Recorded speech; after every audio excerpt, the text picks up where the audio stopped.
Hello friends, welcome to more creative. दोस्तों, आज 2 जुलाई दिन बुधवार है, वह हिंदी महीना आषाढ़ और शुक्ल पक्ष की सप्तमी है।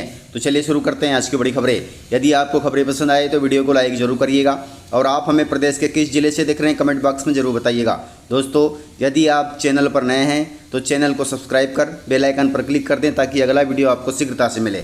दोस्तों, रेल यात्रियों के लिए जरूरी खबर है। यात्रियों की सहूलियत को ध्यान में रखते हुए रेलवे ने एक साप्ताहिक स्पेशल ट्रेन का रूट अगले 6 महीने तक बदल दिया है, जो नए रूट के तहत मध्य प्रदेश के इन स्टेशनों से होकर गुजरेगी। इस अवधि में यह ट्रेन कुल 26 फेरे लगाएगी। इससे मध्य प्रदेश के रेल यात्रियों को काफी सुविधा मिलेगी। दोस्तों, लोकमान्य तिलक सुपरफास्ट साप्ताहिक स्पेशल ट्रेन कानपुर से मुंबई के बीच चलती है, जिसका रेलवे प्रशासन ने अगले 6 महीने के लिए रूट बदल दिया है। अब यह ट्रेन पश्चिम मध्य रेलवे के प्रमुख स्टेशनों से होकर गुजरेगी, जिसमें मध्य प्रदेश के सतना, कटनी, जबलपुर और इटारसी शामिल होंगे। दोस्तों, कानपुर मुंबई ट्रेन 4 जुलाई को कानपुर से रवाना होकर 26 दिसंबर 2025 तक हर शुक्रवार को चलेगी। वहीं मुंबई कानपुर ट्रेन 5 जुलाई को मुंबई से रवाना होकर 27 दिसंबर 2025 तक हर शनिवार को चलेगी।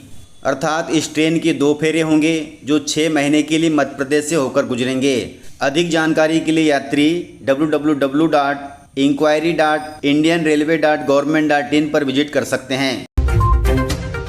दोस्तों, केंद्रीय मंत्री ज्योतिरादित्य सिंधिया जी हर बच्ची के खाते में डालेंगे 500 रुपए। केंद्रीय संचार मंत्री ज्योतिरादित्य सिंधिया ने बच्चियों के उज्जवल भविष्य और आर्थिक सशक्तिकरण के उद्देश्य से महत्वपूर्ण पहल शुरू की है। उन्होंने गुना संसदीय क्षेत्र की 886 बच्चियों के सुकन्या समृद्धि योजना के अंतर्गत अपने निजी खर्च से खाते खुलवाए हैं। इस मौके पर उन्होंने 1 साल तक जन्म लेने वाली प्रत्येक बालिका के लिए खाते भी खुलवाने का ऐलान किया है। ज्योतिरादित्य सिंधिया जी ने कहा कि 1 मई 2025 से 1 मई 2026 तक जन्म लेने वाली गुना जिले के हर कन्या के खाते में वे 500 रुपए अपनी तरफ से डालेंगे। दोस्तों, आपको बता दें कि सुकन्या समृद्धि योजना में 1 मई 2025 से 15 जून 2025 तक सिंधिया जी के निजी खर्चे में गुना में 222, अशोकनगर जिले में 274 और शिवपुरी में 390 बच्चियों के खाते खुलवाए गए हैं। इस प्रकार सिंधिया ने इन 45 दिनों में कुल 886 बच्चियों के खाते खोले हैं और जिनमें अपनी जेब से 500 रुपए डाले हैं। और उन्होंने ऐलान किया है कि 1 मई 2025 से 1 मई 2026 तक जो भी बच्ची जन्म लेती है उनके भी खाते खुलवाएंगे और उनमें भी 500 रुपए डालेंगे।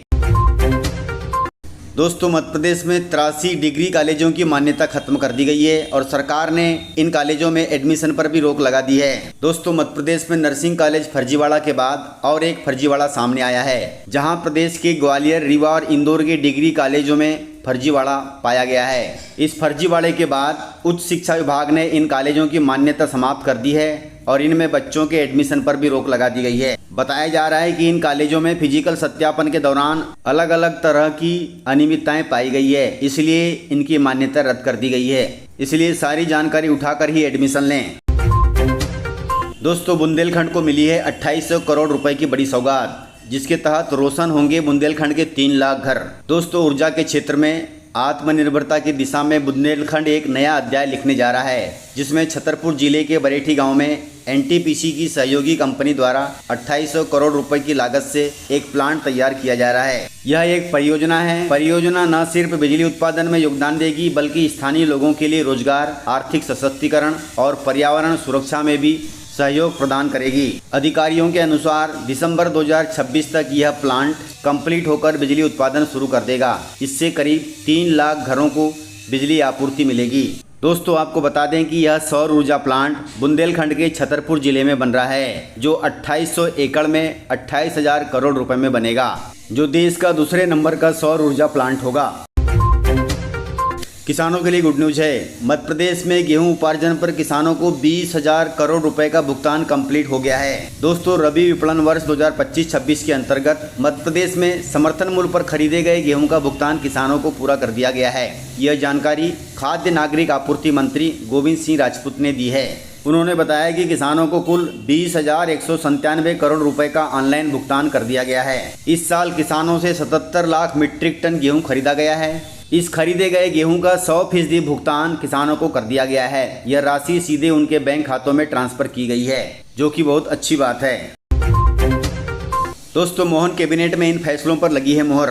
दोस्तों 1 जुलाई मंगलवार को मुख्यमंत्री मोहन यादव की अध्यक्षता में कैबिनेट बैठक हुई। इस बैठक में कई महत्वपूर्ण फैसले लिए गए। फैसलों के तहत मुख्यमंत्री वृंदावन ग्राम योजना को मंजूरी दी गई है। इस योजना में हर विधानसभा से एक गांव का चयन किया जाएगा, जिसमें 2000 आबादी वाले गांव का चयन होगा। इसके लिए हितग्राही के पास कम से कम 500 गौवंश होने चाहिए, तभी उस ग्राम को वृंदावन ग्राम के लिए चुना जाएगा। इसके तहत ये गांव आदर्श गांव के रूप में विकसित होंगे। इसमें पूरे गांव का हर स्तर से विकास किया जाएगा। इसके अलावा कैबिनेट में 1766 पुलों को सुधारने के लिए भी मंजूरी मिली है। इस कार्य के लिए 4572 करोड़ रुपए खर्च होंगे। वहीं प्रदेश के सभी पुलों का 5 साल में निर्माण किया जाएगा। इन पुलों के निर्माण के लिए राज्य सरकार के बजट से यह राशि खर्च होगी। वहीं कैबिनेट में यह भी जानकारी दी गई है कि 4 जुलाई को मेधावी विद्यार्थियों के लिए लैपटॉप वितरण का कार्यक्रम आयोजित किया जाएगा। इस प्रकार कैबिनेट के फैसले थे जो प्रदेश हित में हैं। दोस्तों मध्य प्रदेश में 1 जुलाई से 5 जुलाई तक तांडव मचाएगी बारिश। मौसम विभाग ने मध्य प्रदेश में 1 जुलाई से 5 जुलाई तक प्रदेश के ग्वालियर, श्योपुर, शिवपुरी, गुना, अशोकनगर, विदिशा, सागर और रायसेन तथा राजगढ़, शाजापुर, आगरमालवा, मंदसौर, नीमच, दमोह, निवाड़ी, टीकमगढ़, छतरपुर, पन्ना, बालाघाट में भारी बारिश का अलर्ट जारी किया है। अर्थात इन जिलों में बारिश तांडव मचाएगी। इसके अलावा भोपाल, इंदौर, उज्जैन, जबलपुर समेत बाकी जिलों में बारिश का येलो अलर्ट जारी किया गया है। दोस्तों इस भारी बारिश के दौरान नदी नालों से दूर रहें। मध्य प्रदेश में संडे को भी लगेंगे अब स्कूल। दोस्तों मध्य प्रदेश की धार्मिक नगरी उज्जैन में सावन भादो मास के दौरान प्रशासन ने स्कूलों को लेकर बड़ा फैसला लिया है। फैसले के तहत उज्जैन शहर में अब संडे को भी स्कूल खुलेंगे, बच्चों की क्लासें भी लगेंगी। यह फैसला उज्जैन कलेक्टर ने लिया है। संडे की छुट्टी की जगह अब शहर के सभी स्कूलों में मंडे यानी सोमवार को छुट्टी रहेगी और यह आदेश जिले के सभी सरकारी तथा प्राइवेट स्कूलों पर लागू होगा। दोस्तों उज्जैन जिले में छुट्टी का दिन बदलने की वजह बाबा महाकाल की सवारी है। सावन भादो महीने में उज्जैन में धूमधाम से महाकाल की सवारी निकाली जाती है। सवारी इन महीनों में पड़ने वाले हर सोमवार को निकलती है। सवारी के दौरान लाखों श्रद्धालु बाबा महाकाल के दर्शन के लिए आते हैं, जिससे शहर में भारी भीड़ और जाम की स्थिति बन जाती है। इस जाम से निपटने के लिए कलेक्टर ने स्कूलों की छुट्टी अब मंडे को कर दी है, ताकि स्कूली बच्चों को कोई दिक्कत न हो।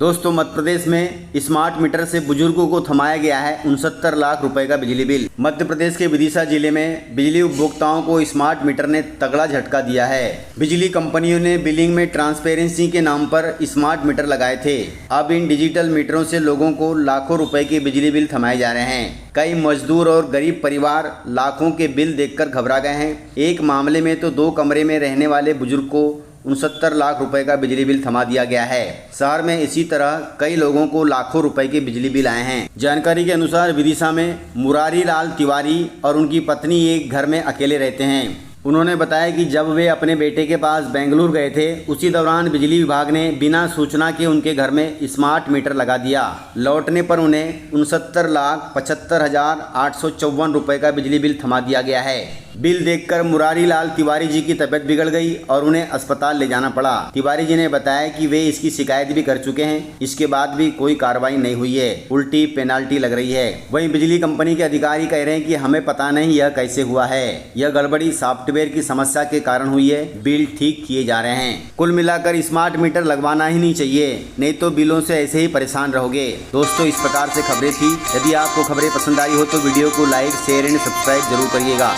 तो मिलते हैं सर अगले वीडियो में, तब तक के लिए जय हिंद, जय भारत, जय एमपी।